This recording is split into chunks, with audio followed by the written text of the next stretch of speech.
ఆవిడే నాకు ఫోన్ చేసి, ఇక్కడ నీ రెజ్యూమే పంపించమ్మా. నువ్వు ఇండియా రావక్కర్లేదు. నేను అక్కడే మీకు ఉద్యోగం ఎతుకుతా. కేటీఆర్ అంకుల్ ఉన్నారు. I'm quoting what she said. నాకు కేటీఆర్ గారికి నాకు ఏం సంబంధం లేదు. ఆమె ఏం చెప్పిందంటే, కేటీఆర్ అంకుల్ ఉన్నారు. ఆయన కంపెనీస్ ఉన్నాయి. నువ్వు రెజ్యూమే పంపించు. మేము చూసుకుంటామని. నువ్వు ఇక్కడ రావక్కర్లేదు. ఇది ఆమె స్టేట్మెంట్. నాతో మాట్లాడిన ఒక వాట్సాప్ కాల్స్లో ఉన్నాయి. సరే, ఈవిడ మాట్లాడింది ఓకే, అదొక పాయింట్. ఇంకోటి వచ్చి,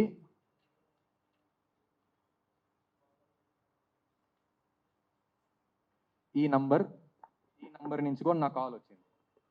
ఈ నంబర్ ఎవరిదంటే అక్షర నాగం మాగంటి, ఆవిడ కూతురు, మొదటి కూతురు, పెద్ద కూతురు. ఆవిడ నాకు ఎందుకు కాల్ చేయాలి? ఏం సంబంధం ఉందని? లేదన్నారు కదా, ఎందుకు నాకు ఫోన్ చేయాలి? అండ్ ఇంకో పాయింట్ ఏమన్నారంటే, ఇది మీడియా వాళ్ళే అడిగారు. ఏమడిగంటే, మీ నాన్నగారికి నీతో ఏం రిలేషన్ ఉంది, ఏం ప్రూఫ్ ఉన్నాయి? సో ఏం రిలేషన్ లేకపోతే ఇది ఆయన నంబర్, ఇది ఆయనతో ఉన్న కాల్ లాగ్స్.